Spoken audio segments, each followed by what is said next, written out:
go to film school.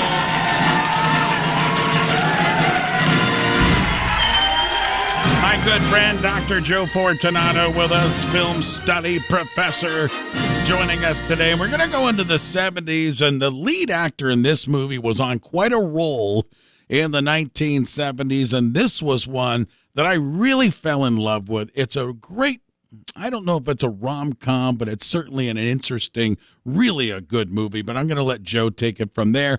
Good morning, Mr. Fortunato.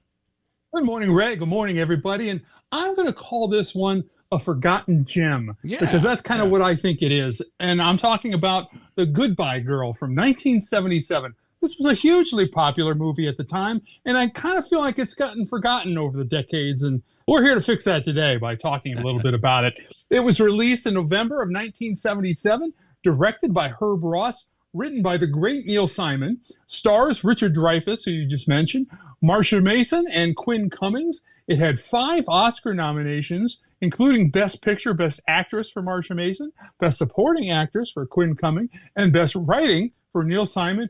And it won the Best Actor for Richard Dreyfuss, who won his actor in a leading role at 30. He was the youngest actor to win the Oscar at the time. That was broken more recently by Adrian Brody in 2003. And in fact, you were talking about Richard Dreyfuss's success. He became the first actor in history to headline 3 consecutive movies that grossed $100 million. That would be Jaws on one side and Close Encounters of the Third Kind on the other side, plus The Goodbye Girl. Again, pretty good decade for Richard Dreyfuss. The film was originally titled Bogart Slept Here, and it was going to star Robert De Niro. In fact, he was already cast as the leading man, with Michael Nichols directing. The story was supposedly based on Dustin Hoffman's life as a struggling actor, and Hoffman wanted the lead role of the film but was turned down. Other actors who were also candidates are the usual suspects for that period: Jack Nicholson, James Caan, and they brought in all of those guys to test against Marsha Mason. And eventually, once De Niro dropped out, Dreyfuss was cast at the last minute. So kind of some interesting casting there. This is the only ever Neil Simon film that was written just as a film. It wasn't a play first. You know, the great playwright Neil Simon usually would have his plays become movies. This one was written directly for the screen, and of course he won the Oscar for that, for best writing as well. And the film was topped in 1977's Oscars by Annie Hall, which of course has gone down as a legendary rom-com, if you want to call it that. But this is a movie that was really beloved, made over $100 million in the box office, which is pretty good for the 70s. And I'm glad we're talking about it today. It deserves its due. Yeah, no doubt about it. Film School with Dr. Joe Fortunato, as we are looking at The Goodbye Girl. And Richard Dreyfuss, perfect in this role. Really, Joe, this movie, and you go back to the 70s, really hit on some big subject matter inside this movie and really brought it to the forefront, I thought. Yeah, absolutely. I mean, maybe not as much as something like Kramer versus Kramer, which is a more serious take on divorce or something, but this was sort of a mismatched couple, an odd couple. In fact, a lot of people call this the romantic version of The Odd Couple, which of course is Neil Simon's wonderful play and movie as well. So very much that applies here.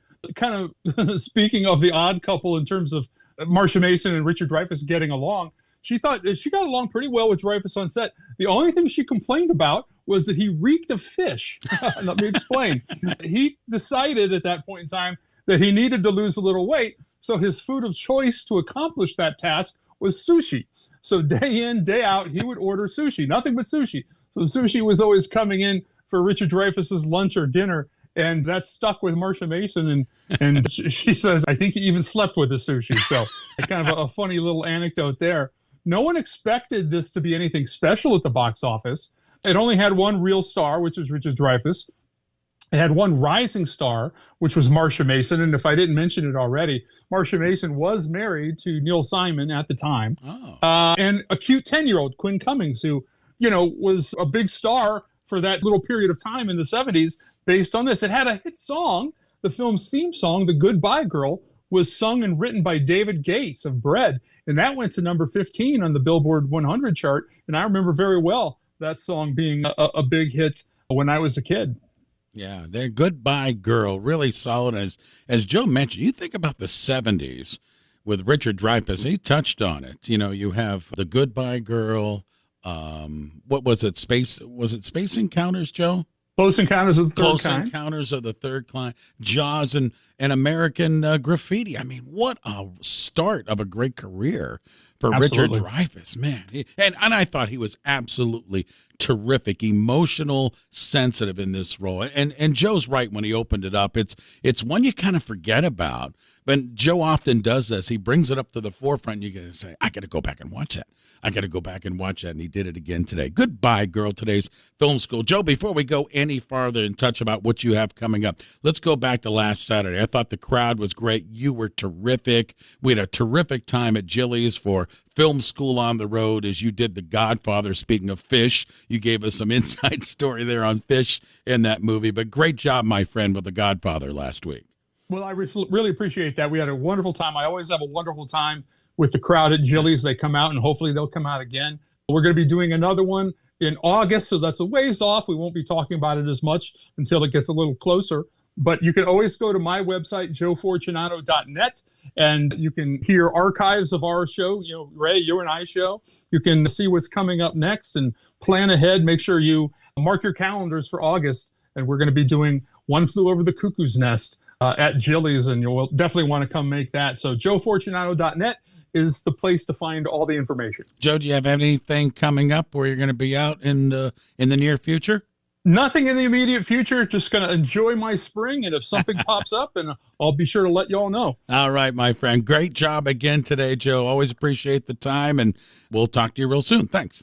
Appreciate it. See you then. You got it, my friend. There you go. Dr. Joe Fortunato with Film School with us here on WAKR. And again, Joe was just terrific last week with The Godfather. I sent him a note. I said, gosh, and I've watched that movie, gosh, at least 50 to 70 times. And I even learned more stuff seeing that movie through Joe's eyes. So mark that down. In August, we're going to be at Jilly's for One Flew Over the Cuckoo's Nest. That should be a lot of fun, seeing that movie through Joe's eyes.